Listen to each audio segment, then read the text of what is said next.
Health টিপসে আপনাদের সবাইকে স্বাগতম জানাচ্ছি। আমাদের আজকের আলোচনার বিষয় জেনে নিন বিভিন্ন বয়সের বাচ্চাদের খাবারের তালিকা। শিশু জন্মের পর থেকে শুরু করে তার প্রধান খাদ্যের পাশাপাশি কিছু খাবার দিতে হয়। এই খাবারগুলো শিশুর পুষ্টি চাহিদা পূরণ করে থাকে। এখন কথা হলো, কোন সময় কোন খাবার বা কি খাবার দিতে হবে তা অনেক নতুন মায়েরা জানেন না, তাই আজ জেনে নিন। ৫ থেকে ৬ মাস বয়সের শিশুর খাদ্য। ৫ থেকে ৬ মাস বয়স হলেই বুকের দুধের পাশাপাশি শিশুকে পরিপূরক খাবার খাওয়ানো শুরু করা উচিত। এ সময় দুধের সঙ্গে কলা চটকিয়ে অথবা দুধ দিয়ে সুজি রান্না করে শিশুকে খাওয়ানো আরম্ভ করা যায়। চালের গুঁড়া, আটা ইত্যাদি সিদ্ধ করে দুধ দিয়ে পাতলা করে রান্না করে শিশুকে দেওয়া যেতে পারে। মৌসুমী ফল যেমন পাকা কলা, পাকা পেঁপে ইত্যাদি ফল শিশুকে দেওয়া যায়।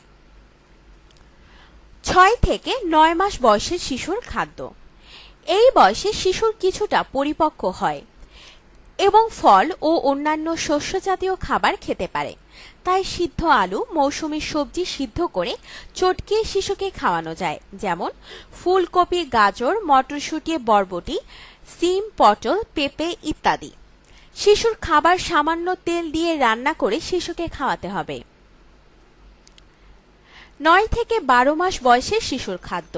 এই বয়সে প্রায় বড়দের মতো খাবার শিশুকে খাওয়ানো যায়, তাই শিশুর খাবার আরো ঘন করতে হবে এবং পরিমাণে বাড়াতে হবে। নরম খিচুড়ি, সিদ্ধ ডিম, সিদ্ধ সবজি ও আলু, ডাল, ভাত, দুধ, রুটি, দই, ক্ষীর ইত্যাদি শিশুর জন্য খুবই উপকারী এবং পুষ্টিকর।